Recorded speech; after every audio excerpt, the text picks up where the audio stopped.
Hello, friends, and welcome to another edition of Pamish Investment Academy. दोस्तों,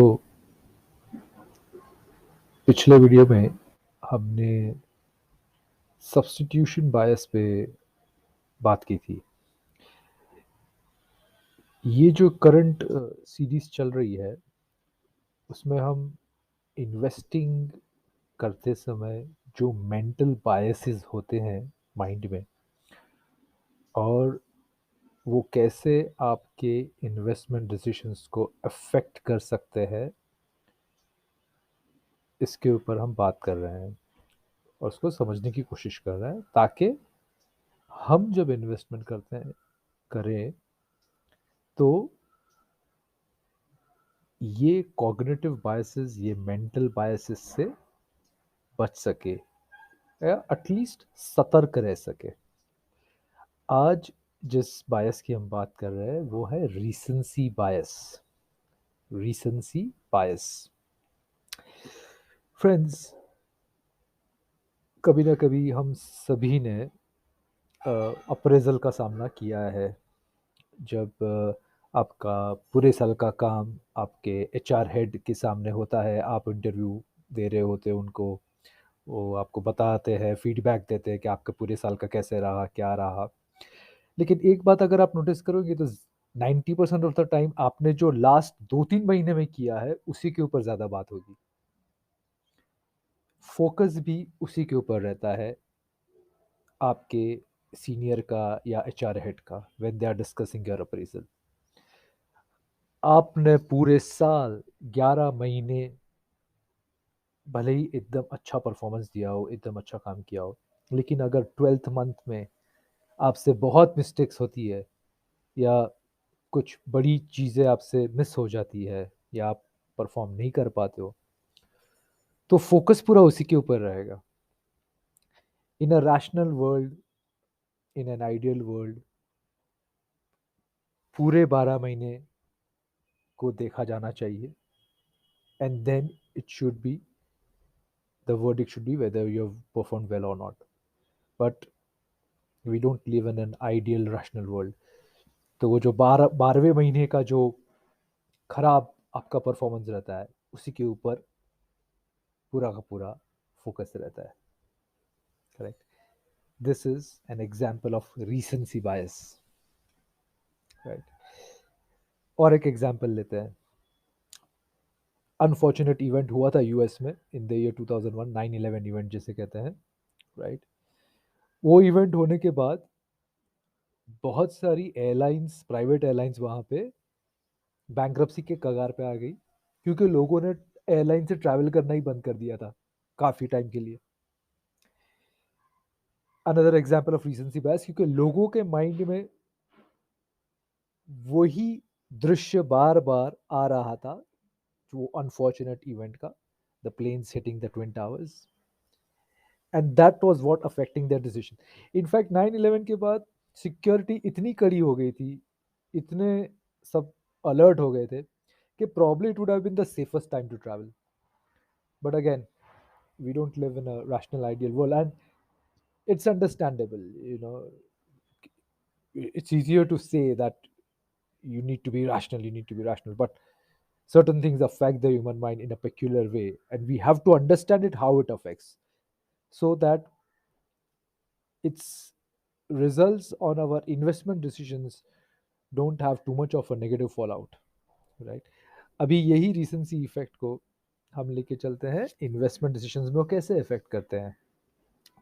तो when it comes to investing दोस्तों, recency bias बहुत ही it plays havoc sometimes with your judgements, with your financial goals. क्योंकि जैसे कि मैंने examples में बताया कि एक ह्यूमन टेंडेंसी है कि जो लेटेस्ट है या जो रीसेंट इवेंट है उसको माइंड पकड़ के रखता है। एक लॉन्ग टर्म व्यू लेने की जो क्षमता है वो इन इन प्रैक्टिस जो है वो डिफिकल्ट है वो करना। सो उसका नतीजा क्या होता है दोस्तों कि बुल मार्केट में सभी जो इन्वेस्टर्स है, एक एवरेज इन्वेस्टर की बात करते हैं, वो यही सोचता है कि बस प्राइसेस और ऊपर जाएंगे और ऊपर जाएंगे। 3,000 का स्टॉक था, 3,500 हो गया है, अभी 4.5 हो जाएगा, और हो भी जाता है। लेकिन 4.5 पे जो लेता है वो सोचता है 4.5 है, अभी 5, 5.5 हो जाएगा, 5,500 स्टॉक ना।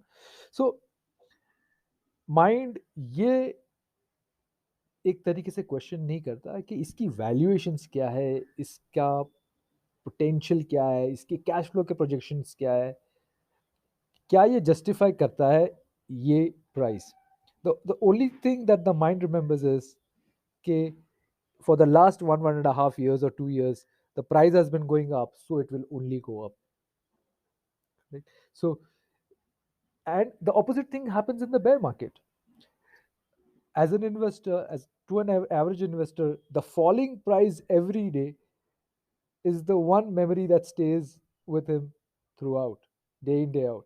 So, and he believes just the opposite of the bull market. He believes that the falling prices will go on falling continuously. यही चलते रहने वाला, यही सिलसिला चलते रहेगा. It's going to go more and more down. In fact, in a bear market, when the investor should go and buy, ये जो recency bias play करता है उसके माइंड में कि मार्केट अभी इतना गिर चुका है, 5%, 10%, और गिरेगा और गिरेगा. So it's very difficult to break this cognitive bias of recency effect जो है. You have to train yourself, you have to go through the fundamentals of any particular stock that you've invested again and again to to basically come to a conclusion whether the stock price, be it the bull market high or the bear market low, does it justify either way.